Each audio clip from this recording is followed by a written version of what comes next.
বছর দুয়েক আগে পশ্চিম ত্রিপুরার দমদমিয়া এলাকার অভিজিৎ সরকার বিবাহ বহির্ভূত সম্পর্কে জড়ান এলাকার এক গৃহবধূর সঙ্গে। ওই মহিলা এক সন্তানের মা। মহিলার স্বামীও বিষয়টি জানতেন, কিন্তু কোনো পদক্ষেপ নেননি। অভিযোগ, গত কয়েক মাস ধরে অভিজিৎকে ব্ল্যাকমেল করেছিলেন ওই গৃহবধূ। বহু অশালীন ভিডিও পাঠিয়েছিলেন অভিজিৎকে। অবশেষে নিরুপায় অভিজিৎ আত্মহত্যার পথ বেছে নেয়। সোমবার রাতে বিষ খেয়ে আত্মহত্যা করেন অভিজিৎ। অভিজিতের আত্মহত্যার ঘটনায় তীব্র চাঞ্চল্য ছড়ায় এলাকায়।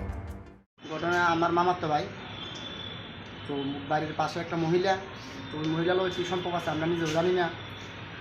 তো ভাইয়ের বোনের বৌবাতা ছিল, তো ওই মহিলা কইছে তুমি বৌবাতে যাইতে পারতাম না। তো এই বলছে আমার বোনের শেষ বিয়ে আমি বৌবাতে যাবো, না তুমি যাইতে পারতাম না। তারপর হ্যাঁ বলছে তাহলে আমার তুমি ভাগাই দিয়ে যাবো। হ্যাঁ সাথে আপনি 21 বছর কিছু কাজ করে নিজে কী খাওয়াইবো, কী করে খাওয়াইবো। হ্যাঁ বলছে তো তোমার মতন ছেলে লাগতো না, তুমি বিষ খেয়ে মরে যাবো। ওই সব হেরাতে 1200 বিষ খেয়েছে বাজারে, নতুন বাজারে খাইয়েছি, ও করতেছে। এদিকে অভিজিতের মৃত্যুর পর থেকে ওই গৃহবধূ গ্রাম ছেড়ে পালিয়েছে বলে অভিযোগ। স্থানীয় জনগণ ঘটনার তদন্ত দাবি করেছেন। ইতিমধ্যে থানায় দায়ের হয়েছে একটি মামলাও।